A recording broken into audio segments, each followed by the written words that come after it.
Hi, I'm Phil Monkhouse, Realtor. Checking the third quarter real estate market in Riverstone. Um, I'm just looking at single family homes. We're going to compare it to what happened in the second quarter of 2020 and also what happened in the third quarter in 2019 as well to see what's going on year over year. So I'll just go through these terms quick. Number of homes sold. So this is just single family again. 87, minimum, maximum, average, and median. House square footage, beds, full baths, half baths, year built, acres. That's the lot size in acres. This is the lot size expressed as square feet. List price per square foot, list price per acre, sale price, close price adjusted. So that's the sale price when you subtract any repairs that were negotiated for during the option period. Um, excuse me, selling price per square foot adjusted sold. So that's again the repairs that were negotiated for in the option period showing. Selling price per acre, selling price divided by list price expressed as a percentage, selling price divided by the original list price expressed as a percentage, days on market, and complete days on market. So the reason for these two being different is the um, if a realtor had a listing, took it off the market, like terminated the listing, and then just put it on the next day to make it look fresh on the system, I'm sure you see that if you've watched some listings. That won't show in days on market, but will show in complete days on market. And there's other reasons that people might pull the listing and put it back on. But that's one of them. So complete days on market is the number we'll look at. It's more relevant. And then the big difference between median and average. That's mostly because you have these the homes like this one where it took almost 4 years to sell. That's going to pull up the average substantially if there's a few of those like that. So we'll just stick to median for that and just use averages for everything else. So the average sale price in Riverstone, $581,000 in the third quarter, $143.50 per square foot. Selling price to list price percentage. These numbers almost 97% for one and over 97% for the other. They are usually in most markets I check, they're like pushing, well, they're sometimes over 98% or so.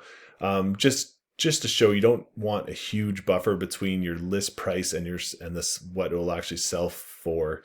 Some sellers want to put a big buffer in there to protect their eventual selling price, but it doesn't work that way. You just don't get offers. Buyers just aren't willing to write offers on a house that's overpriced. Then maybe they think the seller's just not going to be reasonable, so they just avoid it. So you really do have to keep that list price reasonable to get your home sold.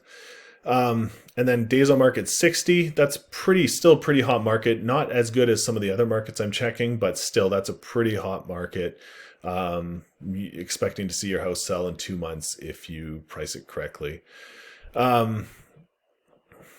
Compared to the quarter before, the average sale price was 462,000. So I don't think the market jumped that substantially quarter over quarter. That's just some higher priced homes actually sold, pulling up that average, I believe. Selling price per square foot, $134. What was it the year or one before? 143. So again, I think that's just some higher end homes sold in the third quarter. I don't think the price per square foot jumped $12 or anything like that. These ratios, they increased a little bit in the third quarter, but not substantially.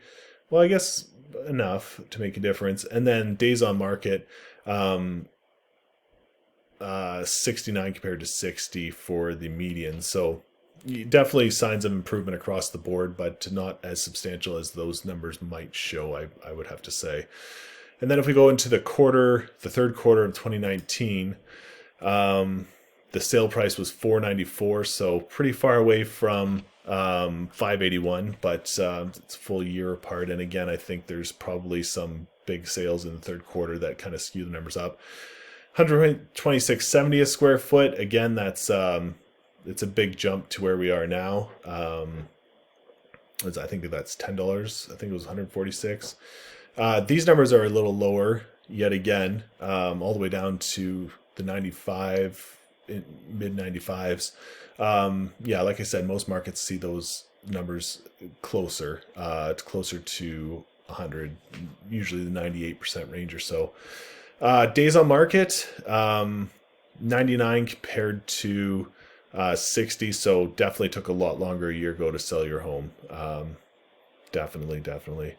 Home sold with 84 a year ago and 87 now, so not a big change there, but definitely some strengthening in the market. Oh, I got those numbers wrong. So it wasn't quite $10, more like $8 per square foot difference year over year, but that's still pretty substantial. So yeah, things are looking up in Riverstone. Definitely still a very hot market. We'll see how the fourth quarter goes. If you have any questions, just reach out. Phil Munkos, Realtor. Have a great day. Thank you.